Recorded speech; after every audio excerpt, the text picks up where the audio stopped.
Hey, what's up, guys? Let's get this show on the road here. All right, so we are live on YouTube. Let me make sure I pull up the chat here. Now, I know we had some issues last week with the quality of the show, with a lot of buffering and sticking, I know, on the video. So, guys, let me know if it's doing that up front today. Hopefully that got sorted out.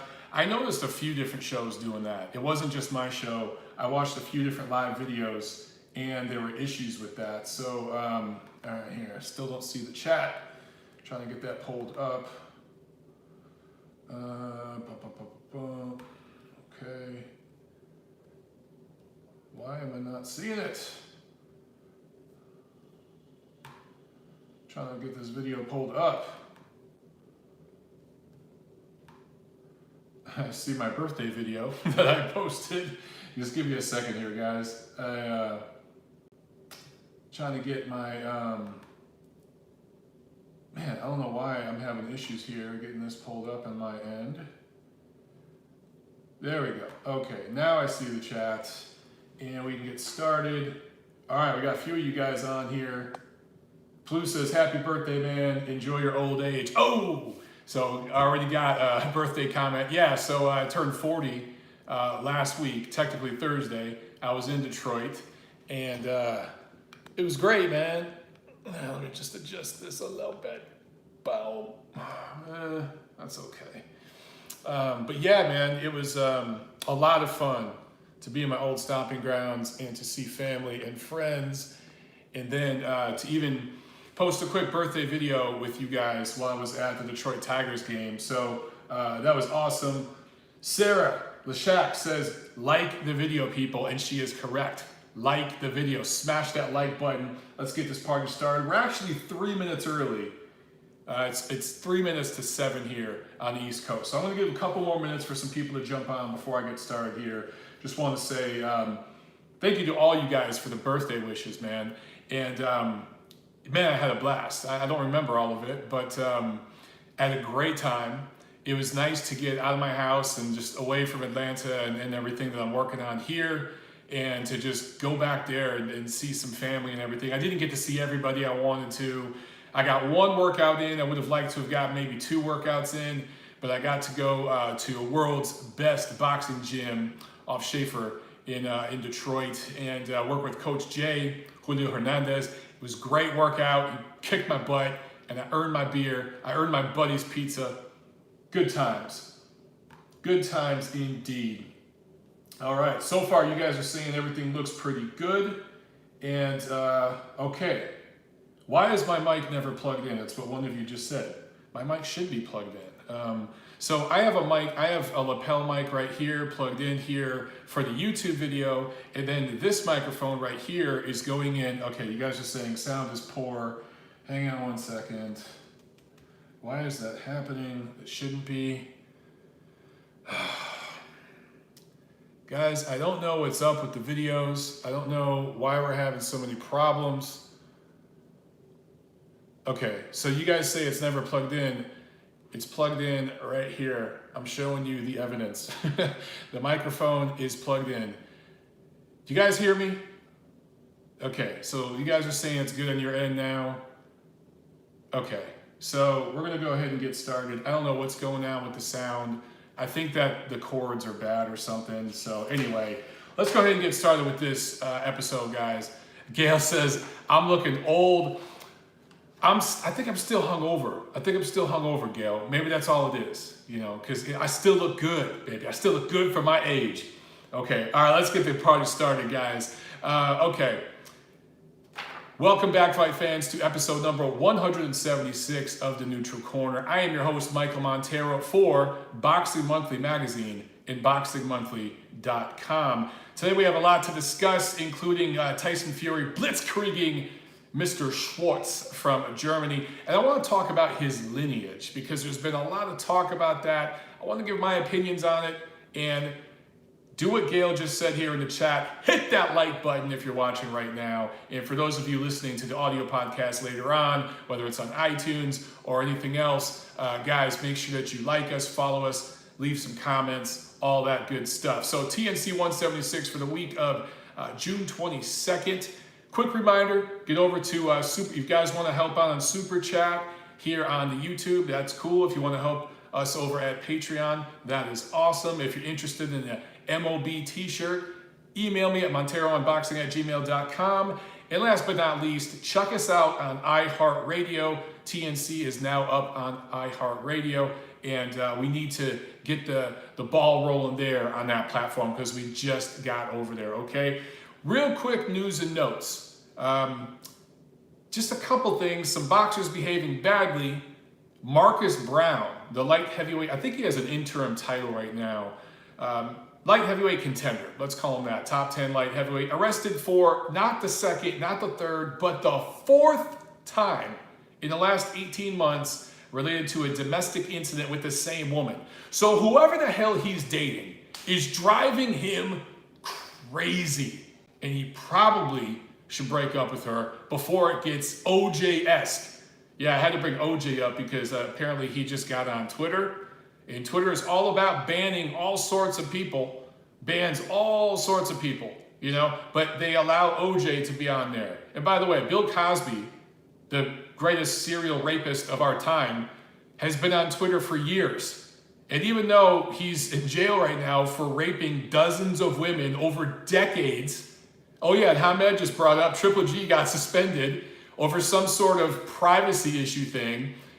But it's okay to have Bill Cosby on Twitter, and it's cool for OJ to post videos. Keep looking for the real killer, OJ. I know you're going to get him. All right, so anyway, WBC. So a lot of you guys saw this. The WBC says that they were going to withdraw their sanctioning of the Glowacki fight. I don't know if they did or not because I really don't give a shit. I believe they did. But remember, this is going to be technically a unification between the BC and the BO over in Riga, Latvia. We'll talk all about that fight and all the crazy fuckery that took place during that one in just a little bit. Man, we have some, it's going to be an edgy show, guys. Maybe it's because I'm an old cranky man now. Gail says, yes, the WBC did withdraw its sanction. Yeah, I thought so. Thank you, Gail, for validating that. But there's just a lot of shit I got to complain about and get off my chest today. We'll all do it together. But damn, there was some craziness. Over in the UK, we had pretty much what looked like a robbery.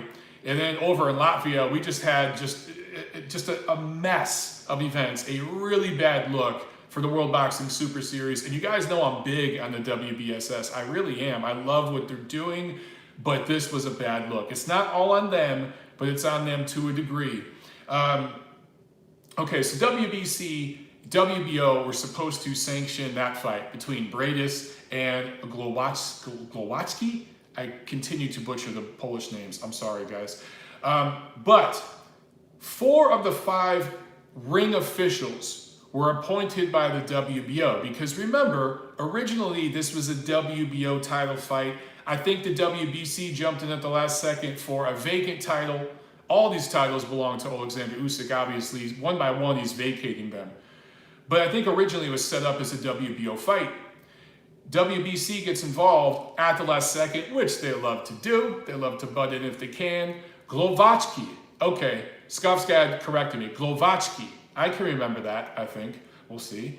So anyway, the BC says, look, the BC actually made all these tweets and posts and all the boxing sites carried it. With all this kind of vague talking, you know, like if our rules are being violated, and it really put it on the WBSS, which their beef really wasn't with those guys in Sourland and all them. They were bitching about the WBO. But they didn't make it sound like that in this press release they put out. They made it sound like there's some kind of shady stuff going on by the promoters of the World Boxing Super Series. Later on, we find out it's because the WBO appointed 4 of the 5 officials. The WBC only had 1 official appointed. They wanted more officials appointed. It was an ego thing, literally an ego thing. That's what it came down to. Mauricio Suleiman wanted as much or more ring officials appointed by the WBC versus the WBO. That's what that whole mess was about. Now, as it turns out, the officials that the WBO appointed for that fight were shit because the referee of that fight between Bradis and Glowacki was Robert Byrd. one of the shittiest refs currently in boxing. I'm going to say one of the shittiest big assignment refs in all of boxing, because clearly there are shittier club level refs out there. But then who was one of the judges? None other than his wife, Adelaide Bird, the worst judge, big fight judge in all of boxing right now. And you guys know my opinion on both Robert Bird and Adelaide Bird because I've made it very, very public. To my detriment, I might add, it's cost me money. It's hit my bank account. Speaking about these people truthfully in the way many folks in the media will not, at least not when the cameras and lights are on. So I'm going to go ahead and pat myself on the back for that. But anyway, don't want to digress too much. Yeah, the WBO appointed the Birds. And as it turns out, we had one of the worst performances by a ref that we've seen in years that led to an atrocious outcome that left fans outraged. And Glavatsky and his people ended up, well, if they haven't yet, they're supposed to earlier this week. I don't know if it's happened yet today or maybe it's tomorrow. They will file an official protest with the WBO because they were the lead sanctioning organization for this fight. So the Bradis Glavatsky fight, handled by the WBO, and of course the Latvian Commission. I can't remember their technical name. So Glavatsky's people will file a protest with them. So let's just go ahead and get right into that. Let's get into the fight review. Saturday, June 15th at Arena Riga in Riga, Latvia. World Boxing Super Series Season 2 on the Zone. Cruiserweight semifinals. The first cruiserweight semifinal bout, not necessarily the greatest fight ever to watch, but boy, did it end with fireworks. Juniel Dorticos scores a KO 10 win over Andrew Tabiti. Man, I get the Spanish names. I guess it's, I'm Latin. Italian is Latin, and I can just pronounce those names easier. I butcher the Eastern European names, well, at least the Polish ones. And I'm part Eastern European. I told you guys, I took the 23andMe test, and I found out that I'm a lot Eastern European, which explains my height and everything else. But I cannot pronounce these Polish names. Anyway. All right, I'm all over the place today. I'm an old man, forgive me. Anyway, Dorticos, KO 10 win over Andrew Tabiti. Beautiful straight right hand. And when I say straight, he shot it straight from the shoulder. Boom, straight down at Tabiti. If you look at the replay of the knockout, Tabiti's left hand was down basically by his nuts. I mean, his left hand was so low. You don't do that standing in range while dipping slightly to your right. You are just giving dude your chin for a straight right hand. Cian asked if it's the KO of the year. In terms of quality of opponent or importance of the fight or anything like that, it being late in the fight, you can make an argument that it was a more impressive knockout than Wilder's knockout of Brazil. But Wilder's knockout of Brazil was so textbook. It was straight out of a Hollywood movie script, right?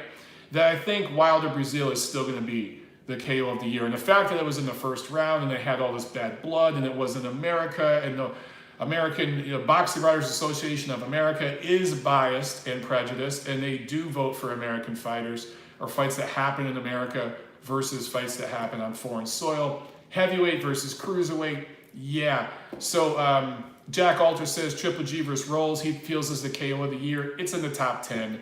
But I think that Wilder Brazil, that type of just concussive, again, that was straight out of a Hollywood movie, that sort of knockout. And then on top of everything else I said, that's still the KO of the year. But Dorticos Tabiti in the discussion, absolutely in the discussion. And I loved, to me, his right hand, because he was doing it in range. He wasn't way outside. He wasn't storming in. He was in range, and they weren't throwing, I think, there wasn't an exchange there, but they were feinting and moving. I think Tabiti had made an athletic movement where if I remember correct me if I'm wrong, guys, but his right shoulder was forward, and then he shifted, moved his head. Dorticos saw that, and immediately, just from his shoulder, just boom, just shot a straight right hand. He didn't wind up on it, didn't even need to crank it. He threw it so textbook perfect and landed it with such accuracy and turned over on it beautifully. His hand turned over at the end. It was just gorgeous, just gorgeous. Beautiful knockout by Dorticos, who I'm a big fan of. I thought Tabiti had moments in this fight. He had the faster hands. He does know how to box. He is skilled, but he did not throw enough. He was holding way too much. You guys saw the clash of heads. I think it was in the 6th round, and per the idiotic rules over there, a point was deducted from Tabiti, which I thought was stupid. It's an accidental clash of heads. He didn't mean it. It shouldn't have cost him a point, but it opened up a big cut on Dorticos, I think his right eyelid. And that was a problem for him. But the veteran, everything that he learned in that grueling fight with Murat Gassiev in season 1 of the World Boxing Super Series, semifinals, literally the same stage of the first tournament. He was in that same stage here in the second one. He took those lessons and he applied them to Tabiti. The difference between Gassiev and Tabiti, which, let's be honest, they had about the same level of experience. Gassiev had, in terms of number of fights and everything like that, Gassiev had faced better fighters, a little more battle-tested, and he could catch. Not only can he pitch, he can catch. Tabiti didn't throw enough, didn't step into his punches and land with authority. Had some pretty shots that landed here and there, but too few and far in between. Dorticos gets the win, and now he is in the finale. And I'm sorry, he's the favorite to win this thing. Junio Dorticos is absolutely the favorite to win this thing. But, okay, main event. Marius Briedis, former titleist. Krzysztof Glowacki, former titleist. Both only have one loss coming into this fight. Those losses were to Alexander Usyk. No shame in that. Alexander Usyk is going to the Hall of Fame someday. So these two guys are clearly top 5 cruiserweights. And I think cruiserweight is a very underrated division. I really, really feel that way. And these guys are battle-tested, proven. They've been there, right? I was really looking forward to this fight. I know you guys were too. But again, you had Adelaide Byrd judging it. So if this thing went the distance, you were going to get a terrible scorecard from her probably. And then you had Robert Byrd reffing it, which meant that the second this thing got dirty, if he didn't immediately get control of that, it was going to blow up. And that's exactly what happened. So after a touch and go first round, not a whole lot going on there. In the second round, you guys saw what happened. Glowacki, in an exchange, fighters got tangled up. He threw what looked to me to be very, very on purpose, a right hand, I believe it was a right hand, to the back of Briedis' head. Briedis immediately responded by purposely, very purpose, much more on purpose than what Glowacki did. I think it was his left hand, elbow to the face. And clearly it was not a love tap. He nailed him hard with an elbow. I mean, it was a hard shot close up that the pole had no way to defend against. So Robert Byrd takes a point. Number one, it should have been a 2-point deduction. When you see a foul that egregious, it is an immediate 2-point deduction and a stern warning of, hey man, you pull some shit like this again, fight's over, DQ. If you guys want to see an example of that kind of thing, look at like when Andrew Golota fought Riddick Bowe, that sort of thing, to where it's like, you need to, if you're the ref, okay, you're going from 0 to 60 miles per hour in that car instantly on a move like that, and you need to get control of that fight. And I just think a younger, more alert ref would have done that. Somebody like Harvey Dock would have, Jack Reese, would have immediately gotten his ass, pulled him aside. First of all, he would have given Glowacki time to recover. Like, hey man, that was a foul, take time, recover. But with Briedis, get his attention, get his corner's attention, 2 points, let everybody know, all 4 sides of the ring, 2 points, on purpose elbow, right? Make sure you say that 4 times clearly, and then let Briedis know, hey man, 1 more of these, you're gone. If I see a headbutt, if I see anything like that, you're gone. Gail brings up a good point here. Briedis freely admitted in the post-fight interview that the elbow was dirty. He admitted it, and I think he admitted that he heard the bell ring at the 3rd round, which that was what happened next. So, okay, 3rd round, Glowacki gets dropped. I believe it was a right hand. It was a counter right hand from Briedis, which was pretty stuff. Good, solid counter shot. We can't know for sure if that elbow that Glowacki took in the second had him still messed up, and if that led to him being dropped. From what I saw, Brady's landed a good shot, and it looked like a legitimate punch. It wasn't like a grazing punch off the side of the head or something. It was a legit hard shot to the chin. Looked like a legit knockout or knockdown to me at first. But we'll never know for sure because, okay, elbow, Hamed said the elbow was the same round. Okay, there's a second round, not the third. Thanks, guys, for correcting me. So same round. So then it's pretty believable that the elbow had to have some effect, right? But we don't know for sure. We can't be inside of Glowacki's body and know for sure. But again, had Robert Byrd immediately taken control and given him a few minutes to recover, maybe the knockdown never happens. Maybe it still happens. We can't know for sure. Now we're speculating. But what we do know for sure is that Glowacki gets up after the knockdown, fights back. Bell rings for the end of the second round. Both guys continue throwing. Here's the difference. Glowacki was buzzed and trying to defend himself. Brady's was just being a bully because he was pissed off at what happened earlier in the round. He was still mad about that punch to the back of the head. While I can understand his feelings, he had gotten it back with the damn elbow.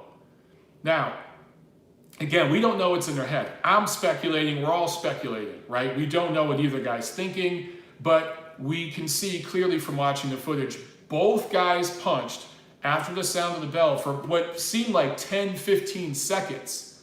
Once again, Glowacki's hurt, then he comes out in the third round, and eventually he's out of there, right? Robert Byrd did not hear the bell. He didn't hear the sticks. You know, before the 10 seconds, you hear sticks. In some commissions, it's like a little beep 10 seconds before the bell sounds. But man, the bell was pretty damn clear. And the guys calling the fight, who are ringside, the announcers, I can't think of their names right now, but the dudes calling the fight for the zone, they're right there by the ring. They heard it. Brady's admitted he heard it. I don't know if you guys have seen any interviews with Glowacki if he admitted that he heard it, but pretty much everyone in that arena, thousands of people, heard it, and Byrd didn't. So as a result of Byrd's complete incompetence in that second round, we had this really shitty result for a fight that really just, if you look at these two guys' styles and the way things were going to build up, this was going to be a damn good fight. And now we have a situation where the World Boxing Super Series is really in a tough spot because I think this will be changed to a no contest. I don't see how it can't be. I mean, Glowacki's, like I mentioned, his people are going to put in a protest. And I think that it's a legitimate case for a no contest. How can you look at that second round and say, oh yeah, that was a fair sporting contest? Yeah. This isn't basketball. This isn't baseball. This is boxing. This is combat. Like getting elbowed in the face, that does affect things. And then in the same round, you're getting knocked down, and then you're being hit with hard punches while buzzed after the bell. That matters, right? So I think this is going to be a no contest, and that delays the World Boxing Super Series cruiserweight finale, which sucks for them. This tournament has had issues in the second season. These are some of the things that can happen in boxing that can affect a tournament. It's so much easier to do a tournament in team sports because if there are injuries, someone can step in and replace a fighter. But nobody would look at this and say, yeah, Brady's deserves to fight in the semifinal. But nobody at the same time can look at this and say, yeah, Glowacki deserves to be in the final. I'm sorry, the finale. Neither guy deserves to be in the finale right now, in my opinion. And maybe I'll do a poll on Twitter to ask you guys, do either of them deserve to be in the finale against Dorticos? I don't think Glowacki did enough to earn it, and I think that Brady's fought too dirty to earn it. So Hamed makes the argument that Brady should have been disqualified. Hamed, here's where I will agree with you and disagree with you at the same time. Had Robert Byrd, I agree with you in principle, but had Robert Byrd given that 2-point deduction and that final warning, look, dude, you foul one more time, you're disqualified. Had he made that clear to Bradis, which he did not, and I've watched the replay several times, he did not do it. If he had made that clear, and then Brady's punched after the bell, boom, immediate disqualification, and Byrd would have had justification to do it. Again, Look back to Golada's fight with Bo as an example of that. That's a ref handling that situation properly. This was mishandled by Bird. In the end, guys, this is fighters being fighters. This is a fight. I get it that it's a sport, but it's also a fight. It is up to the ring officials, the judges, the ref, the ring doctor, whoever it is, to properly handle cases like this where things get out of hand. It's going to happen with two trained killers who are in there literally trying to kill each other. Things like this can happen. Robert Byrd lost control of this fight. And even though I think Brady's is dirty as hell, and you guys saw me tweet about this, I put the lion's share of the blame on Robert Byrd. And it's time for him to go. He holds a high position at the Nevada State Athletic Commission. So does his wife, Adelaide Byrd. They are deeply entrenched in that commission. It's the most powerful commission in the world. And they're just very insular and almost delusional. They don't give a shit what guys like me have to say sometimes, what you guys, the fans, have to say. They're just going to keep these guys going. Robert Byrd will be reffing a big major fight in America within the next few months. Watch. It's really messed up, but that's what's going to happen. Also, Saturday, June 15th, at the First Direct Arena in Leeds, Yorkshire, UK, Queensberry card on ESPN Plus here in the States. Josh Warrington barely scraped by Kid Galahad, the third defense of his IBF featherweight title. A lot of people had Galahad winning. He did a lot of holding. It wasn't a very pretty fight to watch, kind of ugly. Scores were 116, 112, and I think 116, 113. Two judges had it for Warrington. One judge had a 115, 113 for Galahad. Look, am I going to call this the robbery of the year? No. Am I going to call this a flat-out robbery where one guy won 9-10 rounds and lost? No. There were swing rounds in this fight. It was ugly as hell. One guy was trying to do a little more punching. The other guy was doing a little more holding. So it does come down to what you prefer. But a lot of people that I trust, feel that Galahad won this fight. I know Warrington wants to go after some of the other top guys at 26. I think they talked about Leo Santa Cruz, something like that. If their goal is to get a money fight, to get a big money fight next, unified titles, sure, go that direction. But if your goal is to clean up any questions, I would immediately go into the rematch with Galahad and just put doubts to bed. This fight was too damn close, man. However you scored it, too damn close. And it's the same thing with Katie Taylor and Delphine Piersoon. That fight was too close. There's too many doubts. If Katie Taylor really wants to prove she's the best female fighter in the world, go right into a rematch. I've said the same thing, Anthony Joshua losing to Andy Ruiz. Don't screw around. Don't screw around for 2 years and fight a bunch of tune-ups. Go right into the damn rematch with Andy Ruiz and clean up that mess. That's the best thing young fighters can do. So a lot of you guys on here, I see in the chat, are saying that you feel Warrington won. And you know what? I hear you. Again, robbery is probably the wrong word. And I said the word robbery up front at the beginning of this episode. And maybe that's the wrong word. A lot of people do honestly feel, though, guys, that a draw could have been good. Azier, I just see where he says a draw would have been fair. And a lot of people had Galahad winning. And I'm not talking about crazy, wacko YouTube fan channels with an agenda. I'm talking actual credible media people feel that Galahad won. It does come down to styles and what you prefer. I thought it was a shit ugly fight. However, I think that they need to do it again. And it just matters what Warrington wants to do. Now, Warrington was fighting in Leeds. He's from Leeds. He is the champion, right? So that's why on the surface, in a close fight, there are going to be people out there that say, this was a robbery. It didn't look good, right? So, yeah, a few of you guys are saying no one wants to see this fight again. I hear you. We probably won't. It was a mandatory. So I hear what you're saying. And again, I put it on Warrington and his team. Do they want to go to bigger and better things and get money and go after another title? If so, go after Leo Santa Cruz. Go for that big fight. Do you want to improve and leave no doubt? Do a rematch. Which one will we see? We're probably going to get the unification fight. And let's be honest, we'd probably rather see Warrington fight Leo Santa Cruz or somebody like that before we see him fight Galahad again. For Galahad, there was a little bit of Andrew Tabiti there.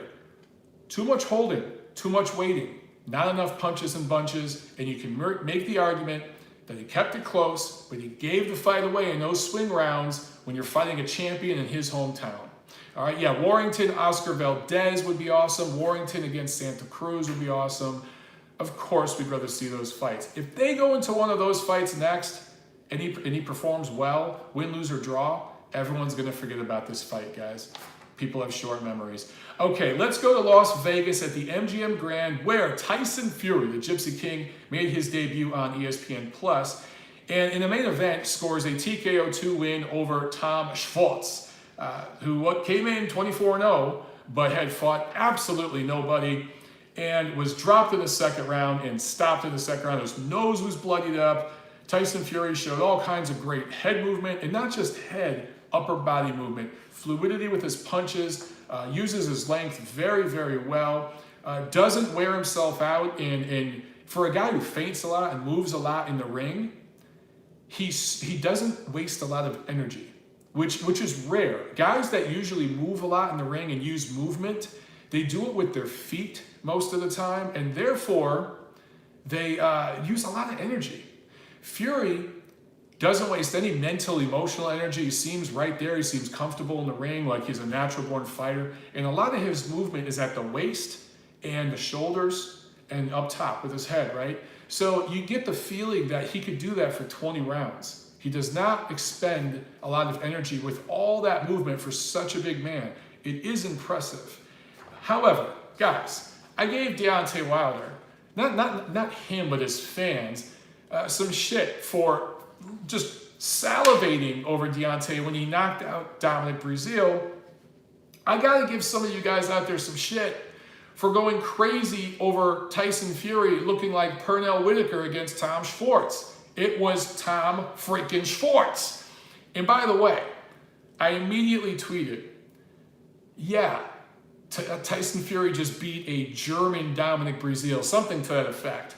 And I saw that my colleague, Steve Kim, tweeted something similar to that, and a few other folks in the media did. And I was surprised to wake up the next morning and just see a bunch of tweets from people bashing that and saying, Dominic Breazeale is light years better than Tom Schwarz, and how could you make that comparison, blah, blah, blah. And now suddenly Dominic Breazeale is an all-time great contender or something.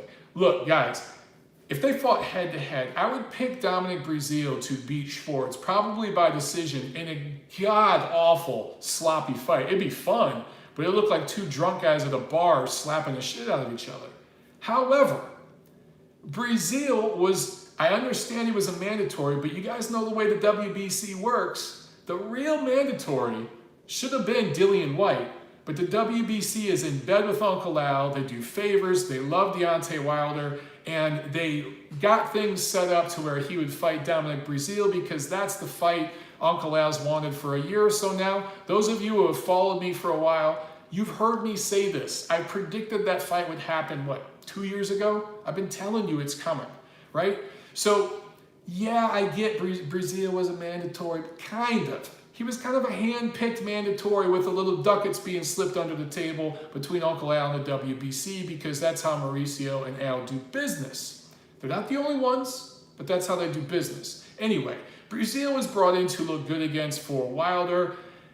He didn't go to the zone, stayed with Showtime, and they got to build things up before they do the rematch with Fury. So that's why he was fighting Breazeale. The same exact thing is happening over with Grandpa Bob, Top Rank, and Tyson Fury. With their debut on ESPN, with that big contract, they just signed with Fury. They're not going right into the damn rematch with Wilder. It ain't happening. That ain't the way the boxing business works. So they need a guy to look good against. And suddenly Tyson Fury looks like he could punch like Vladimir Klitschko and Lennox Lewis all in the same night. Tom freaking Schwarz.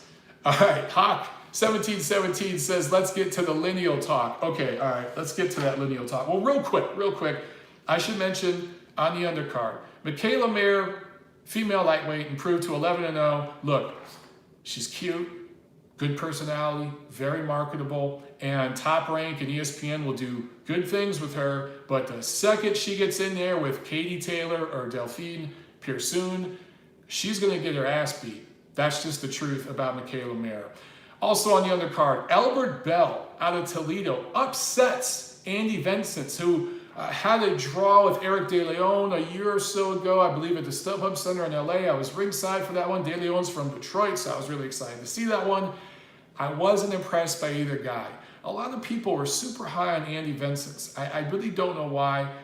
Albert Bell goes in there and upsets him 97-93, 3 times were the scores in that fight. It was a 10-rounder. And then Jesse Hart beats Sullivan Barrera, dropped him. I was really excited for that fight, but that fight underperformed to me. Sullivan Barrera got old overnight. He just seemed to kind of get old overnight. And it sucks because I was a fan of Sullivan Barrera, his willingness to fight anybody. But he did not look that good against Jesse Hart. But Jesse Hart now, his only losses are to Gilberto Ramirez. So I still think he's one of the top super middleweights out there. Okay, lineal, all this crap about lineal. ESPN must have said the word lineal 500,000 times during the goddamn broadcast. I was sick of it. I was trolling and tweeting with you guys just during the entire broadcast and afterward. I changed my Twitter name to Michael Montero for the weekend. So, okay. Tyson Fury. I understand why a lot of you out there, let me first explain what lineal means. Basically, it means man who beat the man, right? And for whatever reason, with the heavyweight championship, this is a big deal for people, particularly the old timers in the media that talk about the good old days, right? You had one champion, and you go back to the man who beat the man who beat the man. But for decades now, we've had multiple sanctioning organizations. Okay. Several times throughout, and we're going to stick with the heavyweight division here, throughout heavyweight boxing history, the lineage that ties champion to champion to champion going all the way back to the late 1800s has been broken. A fighter either retires, a fighter retires, well, of course, if he gets beat, it goes away. There are certain circumstances, I didn't want to get too complicated with this, but Muhammad Ali, of course, right? Didn't want to enter the draft. He went to jail. There was issues there. Okay, we've seen lineages broken before with different things happening, okay? But the last clear, quote-unquote, the man who owned the heavyweight division was Vladimir Klitschko. And I know a lot of you guys hate Vladimir Klitschko.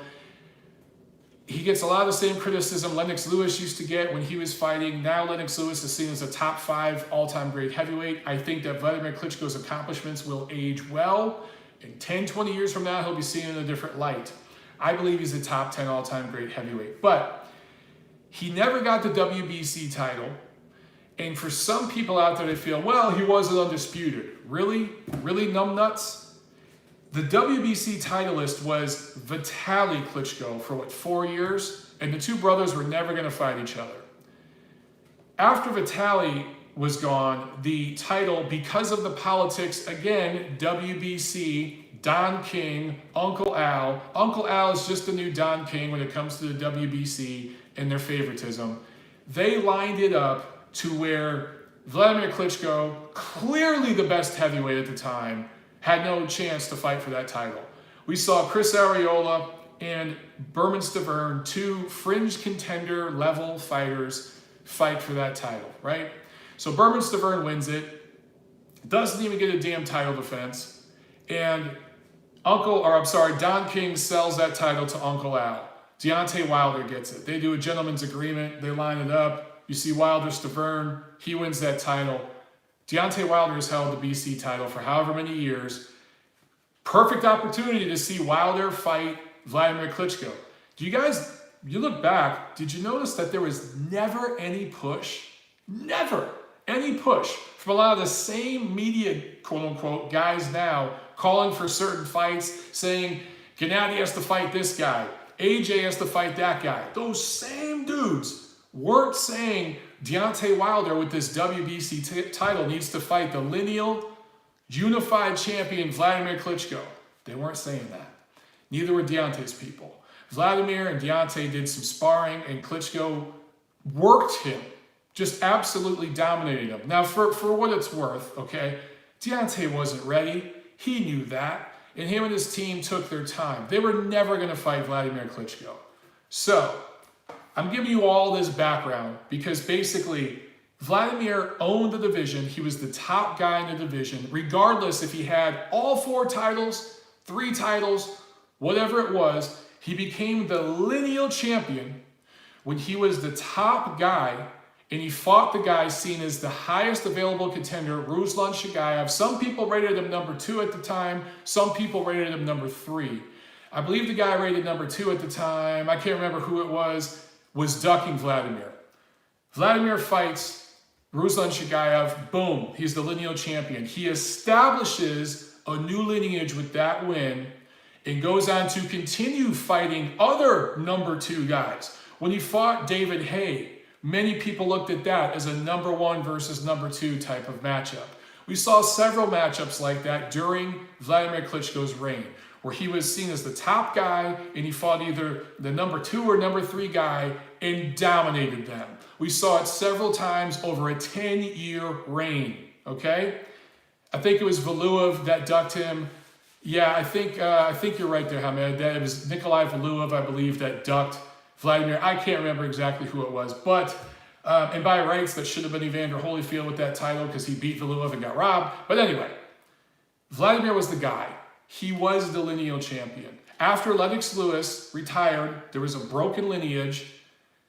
Vitaly Klitschko briefly held the Ring Magazine title, but I didn't necessarily agree with that title because he beat Corey Sanders to win it. I don't know if that was a number 1 versus number 2. I didn't see that as a lineal championship. Vitaly was the top guy for a while. But after he retired for a while due to injury, Vladimir owned the division. He was the guy. Tyson Fury beats him. Okay, at that point, Tyson Fury is the lineal champion. Forget the damn belts. He beat the man who was the man at that time. Regardless of how you feel about the damn fight and everything else, okay, Tyson Fury became the lineal champion at that point. But guys, what did he do? He didn't fight for what, 2+ I think almost 3 years? He didn't fight a ranked heavyweight for, I believe, at least 3 years after that. He was busted for drugs. He was suspended, lost his boxing license. Imagine if you're a doctor and you lose your license to practice medicine. Imagine you're a lawyer and you lose your license to practice law. That is essentially what happened to Tyson Fury. Gets suspended, loses his boxing license. Lineage is gone. I'm sorry. He's no longer the lineal champion. At Ring Magazine, you guys know I sit on the Ring Ratings Committee. I was one of the guys banging the drums because he became the ring champion when he beat Vladimir, that we need to strip Tyson Fury. And I argued that we had stripped other fighters like Andre Ward, somebody I was highly critical of for years, but we had stripped Andre Ward for less than what Tyson Fury did. And that was unfair to Andre Ward. Imagine that, me sticking up for Andre Ward to argue that we should strip Tyson Fury. Some of these other YouTube channels probably are unaware of that. But these guys who hate me. Anyway, we did strip him. Now, the ring title isn't necessarily the lineal title. This is where you get into this debate and you can get way in the weeds with this shit. I'm probably boring a bunch of you talking about it. But in any other profession, in any other job in the world, if you don't defend your damn title or work for years because you were suspended and lost your license, you lost your right to do what you do for a living because you screwed up so bad, yeah, you're probably not going to keep the same position. I say all that, and I follow it with this. I think Tyson Fury is the number 1 rated heavyweight right now. We argued about this at the Ring Ratings panel. Who's the number 1 guy? And we came out after Andy Ruiz beat AJ. A lot of people wanted him to be the number 1 guy. But we talked about resumes and everything. And we felt that given what Tyson Fury did against Vlad, and given that he pretty much outboxed Wilder, he deserves to be number one, but it's kind of like 1A and 1B between him and Wilder, and then Ruiz and AJ, and then everybody else. But he is not, in my opinion, the lineal champion of the world, because I look at the lineal champion as the guy in the division. He's not. There is no clear top dog at heavyweight right now. We just don't know. These guys have to fight each other. We need to see a rematch between Wilder and Fury. We need to see a rematch between Ruiz and Joshua. And then we need to see the winners of those two fights fight each other before we find out who the guy is at heavyweight.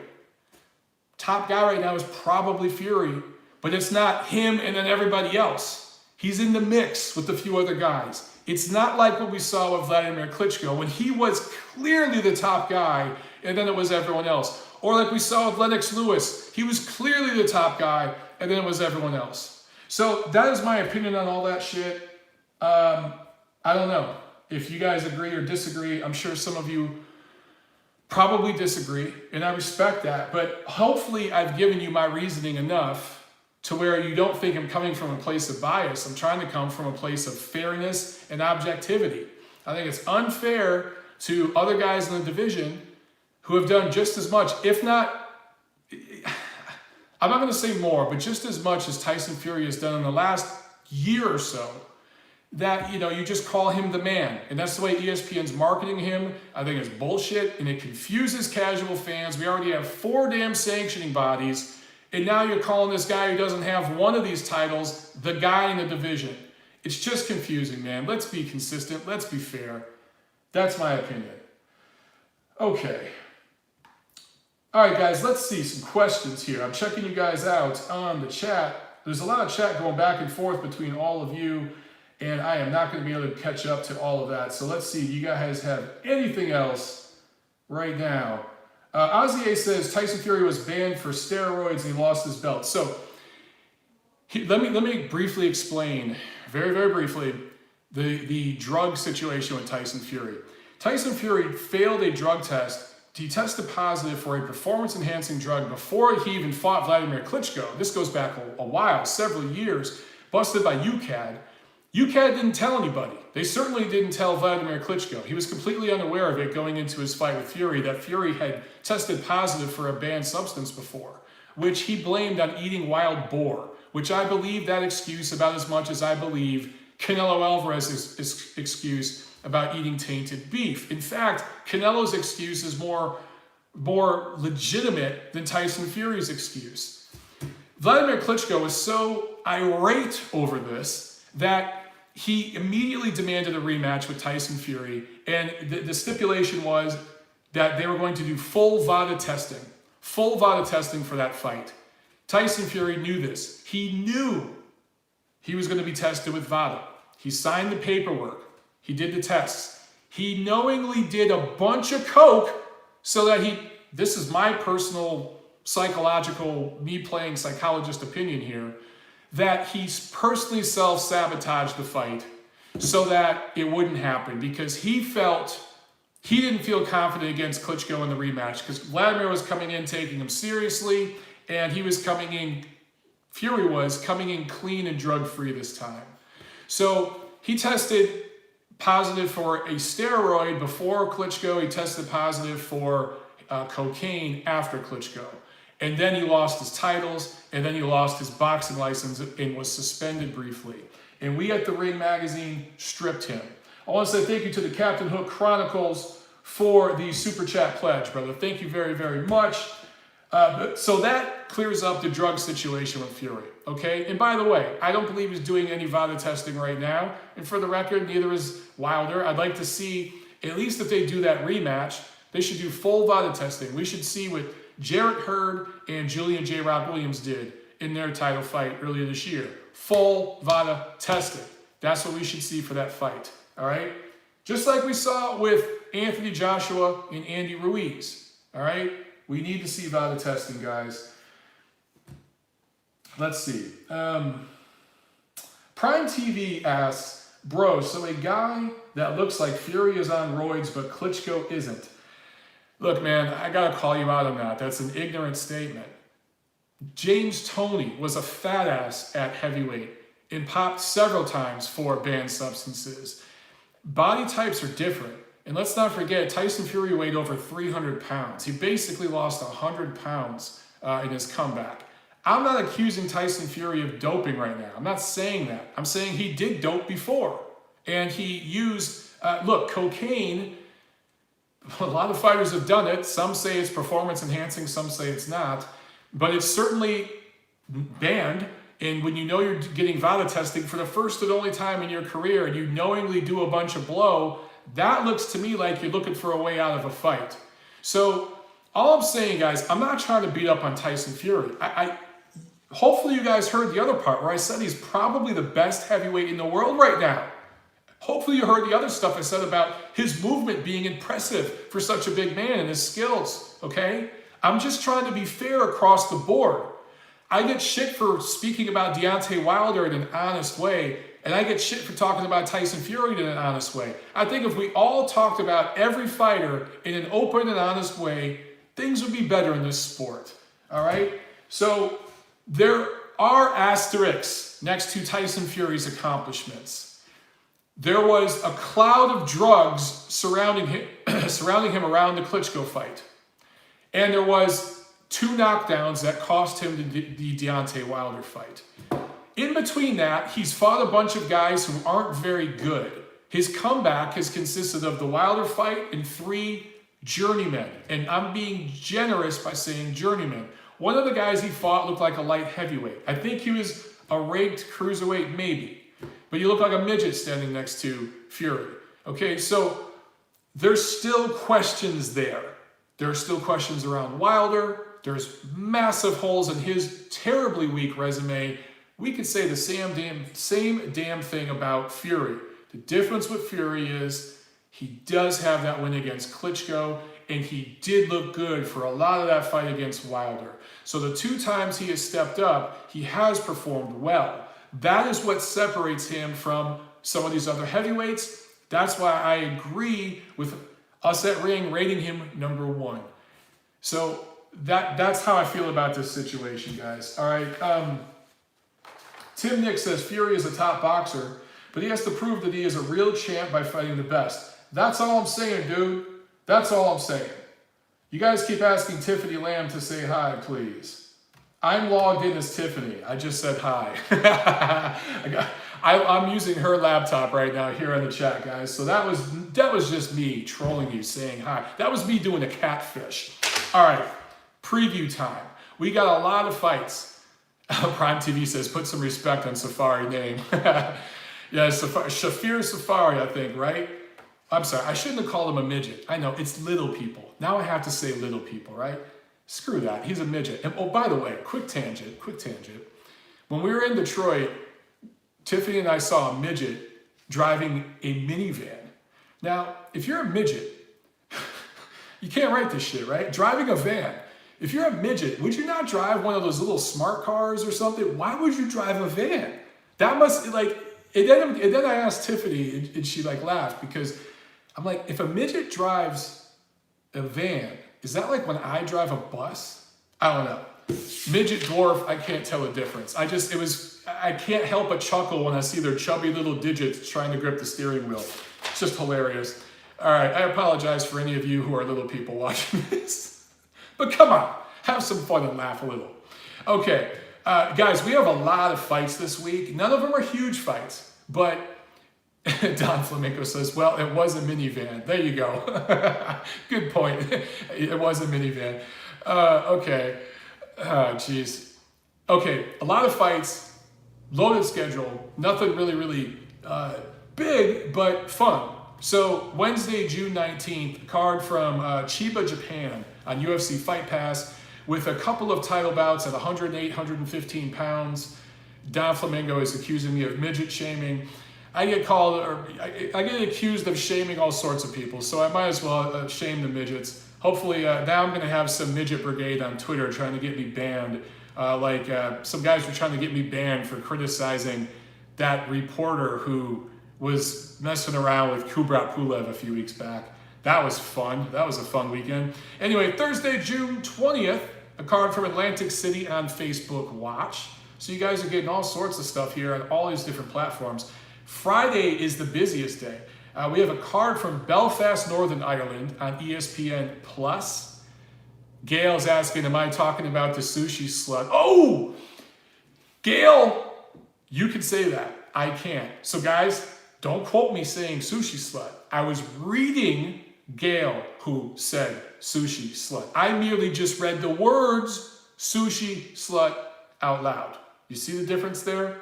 But watch, some asshole is going to take this and edit it and use it out of context. They've done it with other videos of mine. Some asshole on Twitter took an episode of TNC from like 2 years ago with me and my brother when we were quoting a character from a movie. Maybe an hour into the show, made a 10-second snippet of it and tweeted it out, trying to make it look like something it wasn't. And I'm like, dude, how bored are you to go to that length to smear me? I'm not even a B-lister, dude. I'm a C-lister. You need to get a life. You need to get laid. Okay, back to Friday, June 21st. So I told you about the Northern Ireland card on ESPN Plus. There's a card also from London on the Zone here in the States and Sky over there in the UK, featuring the return of Ted Cheeseman, Big Cheese, making his comeback from his first loss to Sergio Garcia in February, who fights, coincidentally, this Sunday in Spain. So perhaps if they both win, we see a rematch. That's what I'm smelling here. Also, a card from Sloan, Iowa on Showbox with several prospects putting their O's on the line. So Friday is crazy booked. We also have a card on the Zone from Indio, California, Golden Boy Promotions. This is the best fight of the weekend, guys. Andrew Cancio making his rematch against Alberto Machado. These guys fought back in February. Cancio scored the upset of the year before we saw Ruiz and AJ. And knocked Machado out in the 4th round. Machado had trouble making weight. That was a defense of his 130-pound title that Cancio took from him. Maybe he makes weight better this time around and looks better. We shall see. But that was a great story, a great feel-good story back in February. It was the upset of the year until just a few weeks ago. So I can't wait to see that rematch. Also on that card, Angel Acosta out of Puerto Rico going up against Mexican Edwin Soto for the WBO junior flyweight title. On Saturday, June 22nd, there's a card out of Cleveland, Ohio on CBS Sports Net. That's kind of coming out of nowhere. And Sunday, June 23rd from Las Vegas, PBC on Fox, Jermell Charlo, a bit of a buzzkill, going up against Jorge Cota. Not his fault. He was due to rematch Tony Harrison, who gave him his first loss back in last December. But Harrison was injured, claims an injury. And by the way, guys, I was just in Detroit. I was just at the gym working out with some guys who know Tony. I asked them straight up, is this injury with Tony Harrison legit, or is he trying to like pull some shit to try to get the rematch back in Detroit? And they said, no, he legitimately is hurt, and he's really, really bummed out about it because he wanted the rematch bad to prove that the first fight wasn't a fluke. So the Tony Harrison injury is legit. Again, I asked several guys who work out with him because I was there at the gym with them one day. So yeah, he is definitely hurt. Anyway, we're going to get Charlo versus Jorge Cota, Mexican, who's coming off a loss. His last fight was in April. It was a loss. So Charlo's going to look real good here and get a W. And I guess later this year, we'll get the Harrison-Charlo rematch. Also on this card, Guillermo Rigondeaux. All right, Rigondeaux's back, going up against Julio Ceja, who has lost 2 of his last 4. Somehow, some way, Guillermo Rigondeaux, right, who his cult-like followers thought he was a god.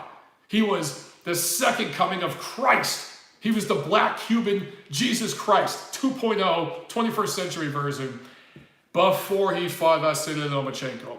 And then he got exposed as a guy with a weak heart who basically quit against a guy who was just that much better than him, right?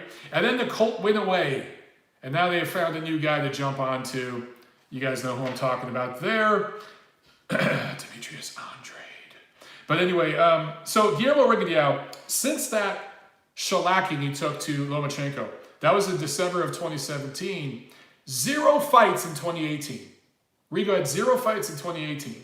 Signs with the PBC early this year. It was either January or February. I think it was January, because he beat a journeyman level fighter in January. And now he's going up against Julio Ceja, a guy who's lost 2 out of his last 4. And this is somehow a WBC junior featherweight eliminator. Remember when I said earlier in the show about Uncle Al, the WBC, and Mauricio Suleiman, and all the bullshit, how they work under the table and hook each other up? Here it is again, ladies and gentlemen. I'm not pulling this shit out of my ass. Let me repeat. Riga, after quitting against Loma in 2017, no fights last year. That's 0. 1 fight in January against a nobody. Now he has another fight against a guy who's lost 50% of his last 4 fights. Yeah, that's a title eliminator for none other than the WBC. That is how Mauricio Suleiman does work.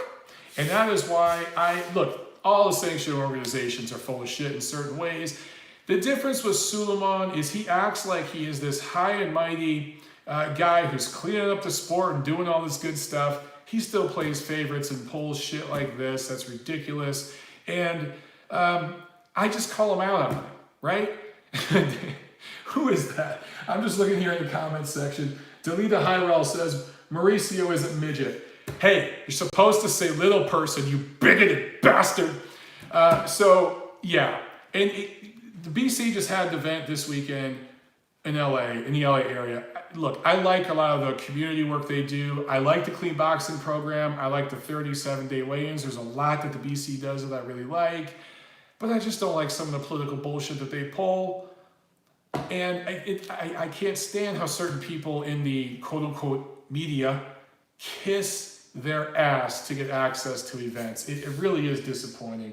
Walsh1916 says, happy birthday, Michael, Semper Fi, brother. I appreciate that, Walsh.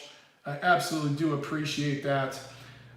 Man, so, I mean, that's it, guys. That is it for this week. Where are we at here? We are at just over an hour here on YouTube. Let me see if we got a couple more questions, and then we're going to call it for the night, ladies and gentlemen. Oh, my brother just jumped on. Anthony says, what up, big bro? I'm about to make the murderous trek back to LBC.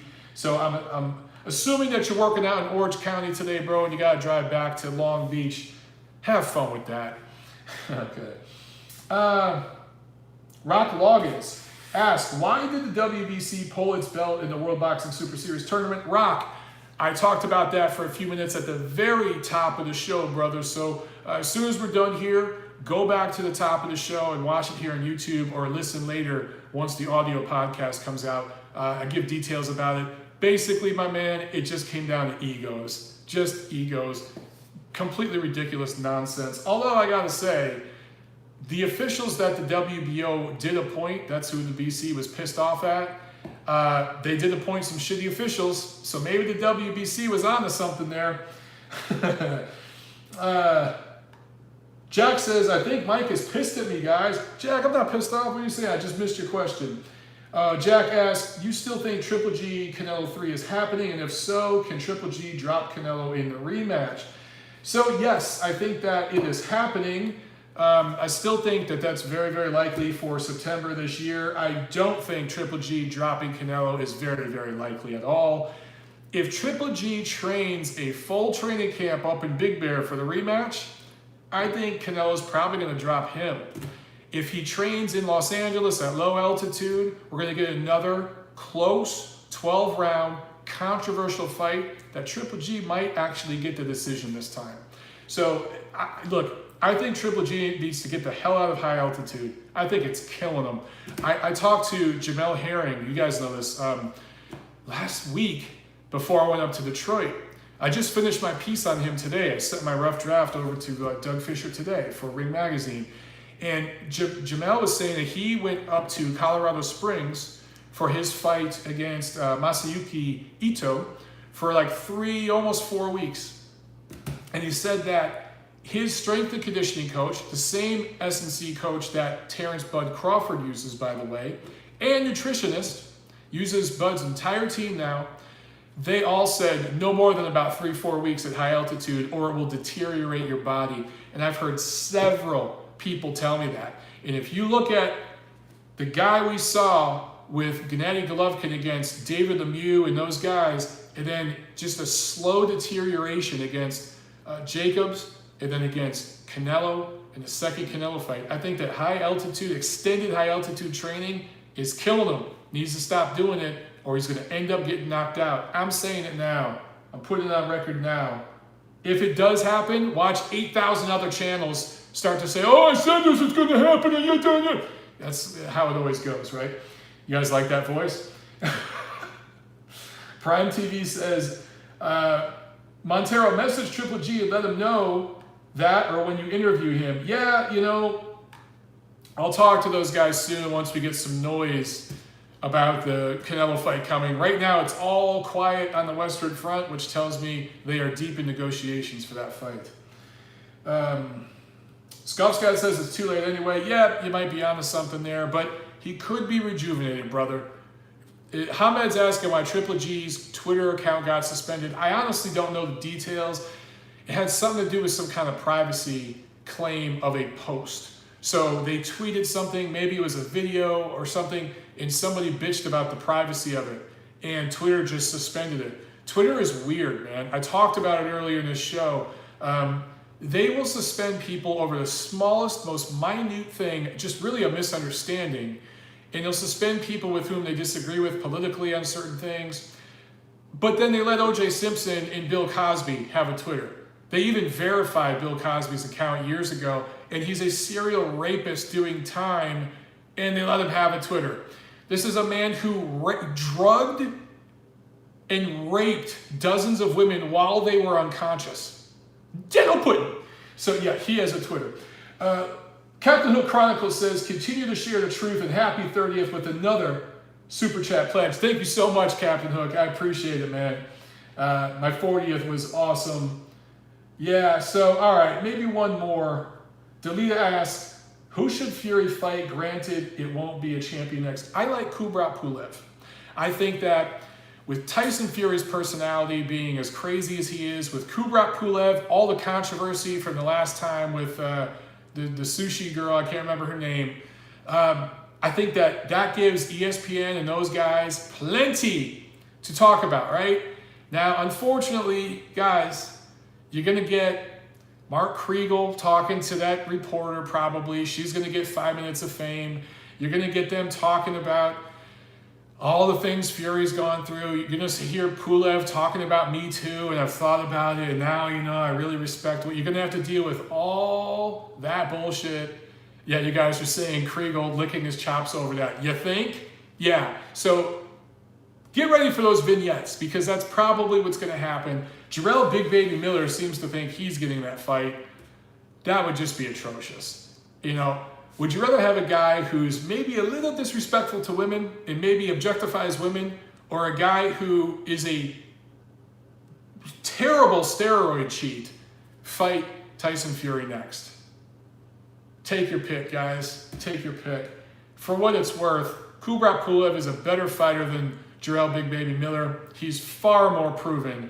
And say what you will about all the bullshit with that chick, he deserves a fight against Fury much more than Jarrell Big Baby Miller.